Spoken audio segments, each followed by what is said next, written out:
ಈ ಮೈಂಡ್ ಅನ್ನೋದು ಕೋತಿ ಅಂತ ಹೇಳ್ತಾರೆ. ಒಂದು ಕಡೆ ಕೂರಲ್ಲ, ಒಂದು ಕಡೆ ನಿಲ್ಲೋದಿಲ್ಲ ಅಂತ.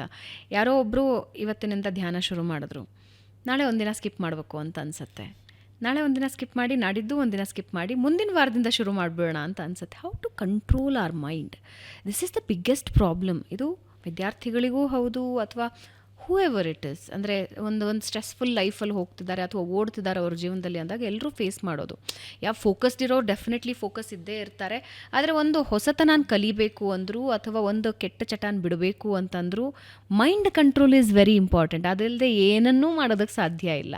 ಸೊ ಹೇಳೋದ್ನಲ್ಲ, ಈ ಸ್ಕಿಪ್ ಜಿಮ್ಗೆ ಹೋಗ್ತಾರೆ, ಒಂದಿನ ಹೋಗ್ತಾರೆ, ಎರಡನೇ ದಿನ ಇವತ್ತೊಂದಿನ ಅಲ್ಲಿ ಟೇಕ್ ಅ ಸ್ಮಾಲ್ ಬ್ರೇಕ್ ಅಂತಾರೆ, ಒಂದು ವಾರ ಹೋಗೋದೇ ಇಲ್ಲ.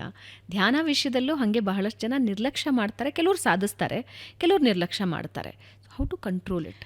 ಆ್ಯಕ್ಚುಲಿ ಸುಮಾರು ಜನ ಅಬ್ಸರ್ವ್ ಮಾಡಿದರೆ ಒಂದು ಮೆಡಿಸಿನ್ ತೊಗೊಳ್ಳೋದು ತುಂಬ ಈಸಿ ಕೂತ್ಕೊಂಡು ಧ್ಯಾನ ಮಾಡೋದಕ್ಕಿಂತ. ಸೊ ಒಂದು ಟ್ಯಾಬ್ಲೆಟ್ ತಾನೇ 2 ಸತಿ 3 ಸತಿ ಅವರು ಮುಳುಗ್ಬಿಡೋದು ತುಂಬ ಈಸಿ ಕೂತ್ಕೊಂಡು ಧ್ಯಾನ ಮಾಡೋದಕ್ಕಿಂತ ಅಥವಾ ಯೋಗ ಮಾಡೋದಕ್ಕಿಂತ. ಬಟ್ ಅದ್ರ ಇಂಪ್ಯಾಕ್ಟು ಟೆಂಪರರಿ ಇರುತ್ತೆ. ಓಕೆ, ಆಮೇಲೆ ಅದ್ರದ್ದು ಸೈಡ್ ಎಫೆಕ್ಟು ಇರುತ್ತೆ. ಸೊ ನಮ್ಮ ಬಾಡಿನ, ನಮ್ಮ ಮೈಂಡ್ನ ನಾವು ಹೇಳಿದ ಪ್ರಕಾರ ಅದು ನಡ್ಸ್ಕೊಂಡು ಹೋಗೋದು ಅನ್ನೋದು ತುಂಬ ಇಂಪಾರ್ಟೆಂಟ್ ಆ್ಯಕ್ಚುಲಿ, ಅಲ್ವಾ?